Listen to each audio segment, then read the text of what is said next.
Faisant moi-même des vidéos sur YouTube, je me suis mis en quête d'augmenter mon degré de charisme et j'ai remarqué que les youtubeurs possédant une barbe ou à la limite une moustache comme Bench and Cigar envoyaient du pâté. Bon, il y a toujours quelques exceptions près, mais je me suis dit, allez, c'est le moment de tenter l'expérience. Donc d'abord j'ai cherché sur Google comment avoir une belle barbe, puis sur YouTube, et enfin j'ai découvert donc un médicament qui s'appelle le minoxidil. Je me voyais déjà rentrer le soir chez moi, me verser un verre de whisky accompagné d'un petit cigare, aller le lendemain matin chez le barbier et me faire entretenir la barbe. Et puis je me suis dit, voilà, il est temps de tenter l'expérience. Salut ami. Bon, je sais pas quel jour tu verras ça parce que je te tourne ça, on est en juillet et vu qu'on va faire un test sur plusieurs mois, j'ai envie de te dire...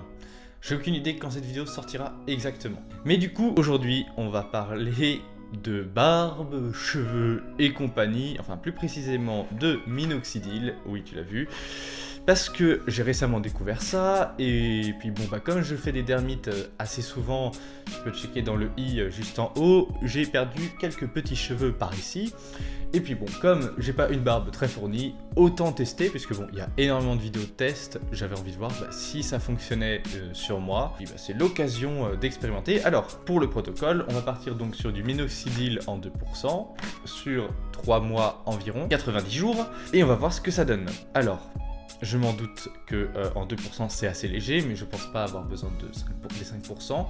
Ce médicament, c'est un médicament, donc évidemment demandez le conseil au pharmacien parce que déconseillé chez les femmes, surtout si elles sont enceintes. Mais ça va, de ce côté-là, j'ai pas de risque d'être enceinte. Donc je me porte plutôt bien et je vais checker ça. Alors, comme j'ai une dermite et que ça crée des lésions au niveau de la peau, j'évite d'en mettre principalement quand je suis en pleine crise. Je sais pas ce que ça va donner encore, mais on va voir. Alors je te propose qu'on check directement la première application, et puis on se retrouve dans 3 mois après ça. Voilà donc le résultat. Alors comme tu peux le voir, c'est pas ce à quoi je m'attendais à plus de résultats, surtout sur 6 mois. Quand même, c'est 6 mois d'engagement matin et soir avec du produit, un derma roller, et au final, je suis un peu déçu. J'ai gagné un peu de pilosité, mais globalement, ce n'est pas ça, donc le rapport entre investissement au niveau temps et argent pour le résultat que ça ait, et plus le fait quand même de risquer sa santé, parce que oui, je vais en parler dans la suite, c'est dangereux pour la santé, eh bien ça n'en vaut clairement pas la peine. Alors c'est vrai que sur les 6 mois que j'ai fait 3 mois à 2%, 3 mois à 5%. Les 5% ont donné beaucoup plus de résultats, mais aussi beaucoup plus d'effets secondaires, et je vais t'en parler. D'abord, il y a ceux qui sont assez évidents, il y a le fait qu'il y a des démangeaisons, la sécheresse de la peau, mais il y a aussi eu des pousses de poils inopinés à des endroits dont je ne souhaite pas qu'il y ait des poils qui poussent à cet endroit-là, comme par exemple les oreilles, tu vois. Ok, pourquoi pas, les narines, les sourcils. On va dire que tout est un peu parti en poils, tu vois, sauf aux endroits où je voulais que ça... Donc de ce côté-là, je trouve ça un peu dommage. Mais un autre effet secondaire que j'ai constaté et pour moi qui prouve que ce produit est réellement dangereux, c'est les saignements de nez. En effet, lorsque j'étais avec les 5%, j'ai saigné du nez assez souvent, et à partir du moment où j'ai arrêté le produit, ça s'est arrêté. Donc est-ce qu'il y a une cause entre les deux? Je le pense, je ne peux pas en être certain. Le meilleur conseil que je peux te donner, c'est vraiment ne fais pas comme moi, ne demande pas juste conseil à un pharmacien, va demander à un médecin. Je pense que dans les prochains temps, ou si ce genre de produit finit par avoir de l'essor auprès de la population ou des trucs comme ça devienne être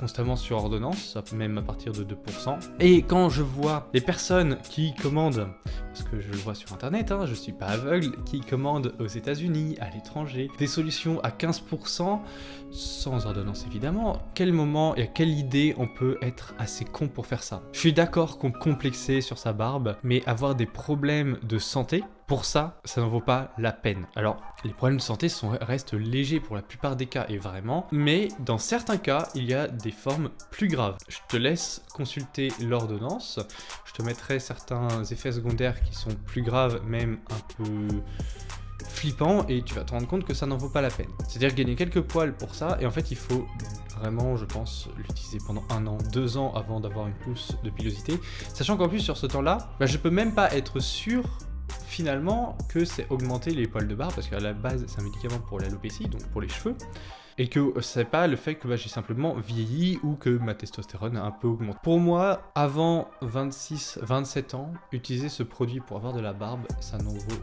pas la peine. Et en même temps, la seule excuse pour laquelle je verrais l'usage de ce produit en dehors de l'alopécie, ce serait vraiment d'avoir de très grosses cicatrices au niveau de la mâchoire, une jawline vraiment dégueulasse au possible et de complexer à mort. Mais à part ça, je trouve que ça n'en vaut pas la peine. Après, c'est mon avis, toi tu as ton avis, tu fais attention à ce que tu mets dans ton corps, tu en es responsable, mais moi je suis relativement déçu de cette expérience.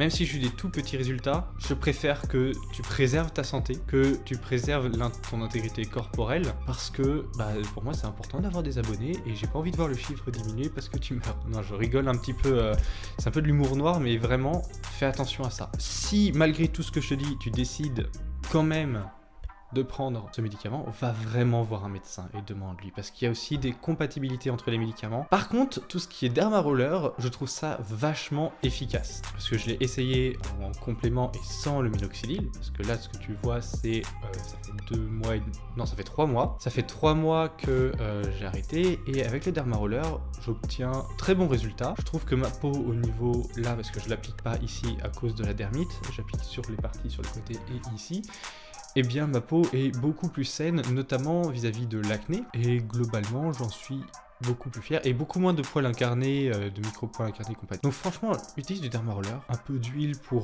hydrater la peau régulièrement, et de toute façon, si tu n'es pas destiné à avoir de la barbe, parce que génétiquement tu vas pas avoir ce qu'il faut, eh bien le minoxidil va pas faire des miracles. Alors réfléchis-y bien.